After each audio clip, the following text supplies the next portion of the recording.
Yeah, hi, it was good. This is me, Jay. Yeah, I want to talk a little bit about return of somebody that I really admire in professional wrestling, and that's Bruce Pritchard. Bruce Pritchard has finally come back to the WWE after being gone since 2008, and he's come back to WWE Creative. And a lot of people are like, oh, wow, he's only back there because he's a WWE yes man and he can do what Vince McMahon wants him to do. But people forget, too, that Bruce was a part of the greatest period, two of the greatest periods in wrestling history. He came to the WWE in 1987 after WrestleMania 3, and he stayed with them until 1991, and he was rehired back in 1992 after SummerSlam, and then he stayed with them from 1992 until 2008. And he had this successful podcast with Conrad Thompson called Something to Wrestle With, which I went to one of their live shows 2 years ago. And, he's revitalized himself and he's made himself relevant. And one thing I always admired about WWE, unless you're China, Macho Man Randy Savage, or CM Punk, is that the guys always come back. Even guys that have been blacklisted, like Bret Hart, like a Hulk Hogan. Hulk Hogan came back at the Saudi Arabia show, and Bret Hart's been back several times.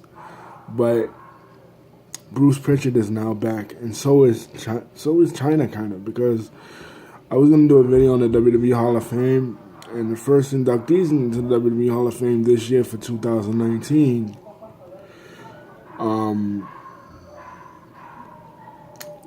is D-Generation X. And DX with China, not with Rick Rude. People are like, oh, well, why isn't Rick Rude in the Hall of Fame? He should be in there with DX.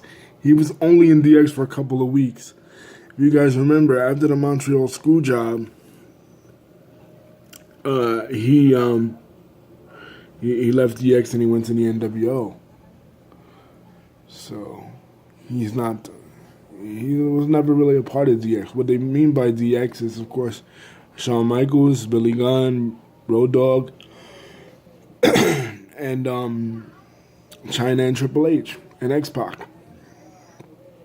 That's what they mean by DX. They're not going to include Mike Tyson, they're not going to include Tori, and they're not going to include Ravishing Rick Rude. And the second inductee into the WWE Hall of Fame this year is the Honky Tonk Man, the greatest Intercontinental Champion of all time. Now, this is very fitting because they have a musical gimmick guy now, Elias, who comes out and does those concerts. And Elias has been confronted with by Road Dogg and by Jeff Jarrett. He even had a match with Jeff Jarrett on Raw a couple of weeks ago. So maybe Honky Tonk Man will come out and smash his guitar over Elias' head at WrestleMania. Because for the first time ever, the Honky Tonk Man, due to his work and shooting interviews and on the indies, he's kind of like a babyface now. When they first brought him into WWE in the late 80s,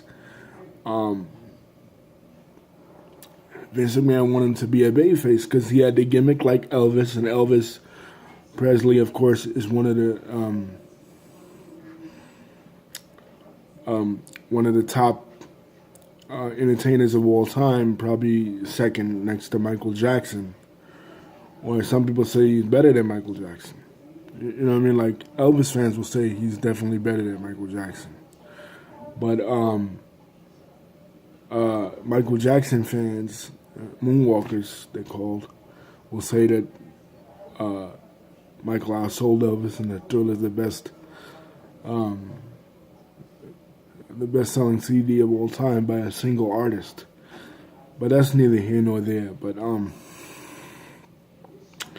so yeah, Honky Tonk Man had the gimmick of Elvis. So people's like, oh well, you know, people and Vince McMahon and WWE creative at the time said, well, if he's like Elvis, and Elvis was the greatest entertainer of all time, and Elvis had died, what, 10 years, only been dead 10 years, he died in 1977, and Honky Tonk Man came out in 1987, that he'll be a babyface because people buy little Elvis dolls. It didn't work out anyway.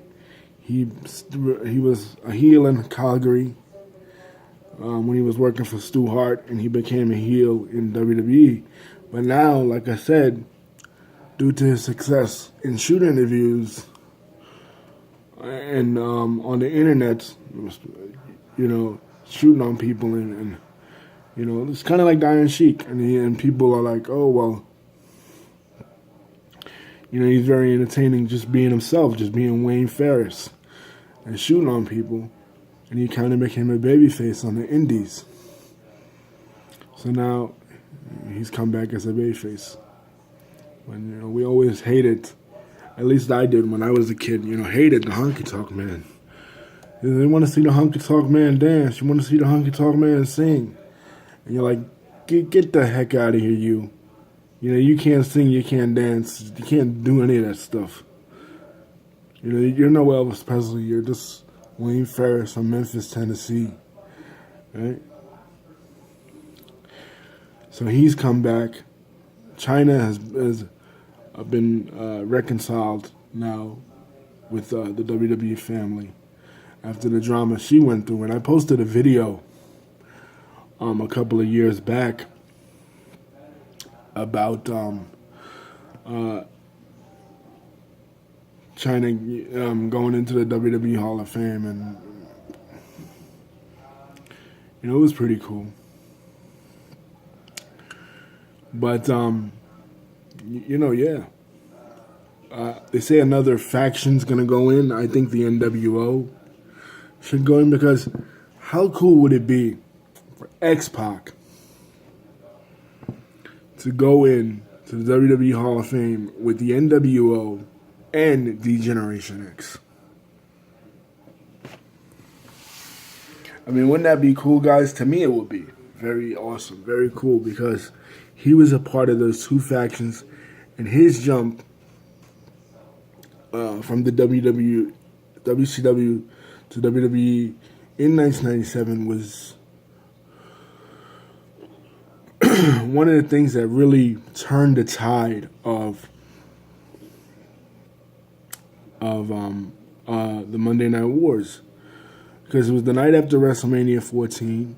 It was the night after Mike Tyson had knocked out Shawn Michaels, and Stone Cold Steve Austin won the WWE Championship for the first time.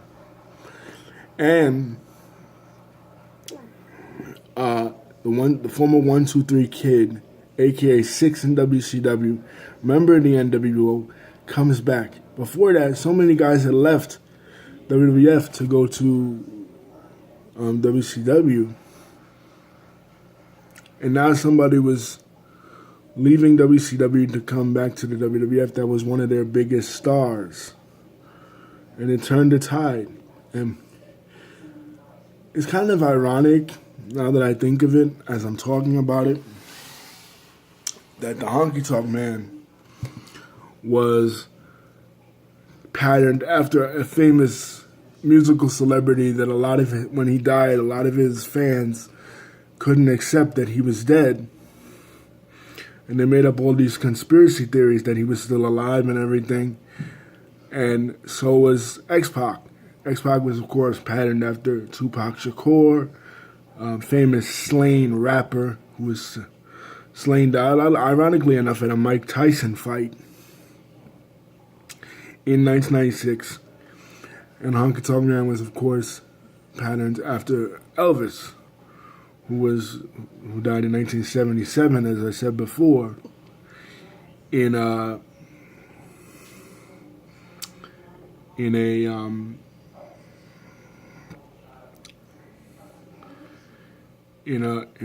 drug overdose. So maybe that's kind of coincidental. I don't know. But like I said, they're saying that another faction will go into the WWE Hall of Fame. And I hope the faction is the NWO. People say the Hart Foundation. But if the Hart Foundation gets in, they're deserving too because, unfortunately, Jim the Anvil Neidhart has passed away this year. And since Natty's not being used on the main roster, it would be cool to see her induct her dad into the Hall of Fame. But anyway, that's pretty much it. I'm still keeping tabs on what's gonna happen with the new Star Wars movie. A lot of people they went on Rotten Tomatoes and they bombed both that and the Captain Marvel movie. You know, hitting it with really low ratings, and I'm like, the movie hasn't even come out yet, and you're already, you know, trashing it. Wait for it to come out. It's the last of the Skywalker saga. We'll see what they're gonna do. You know, I heard they're trying to reconnect it to their prequels, so that'd be cool. Anyway, peace.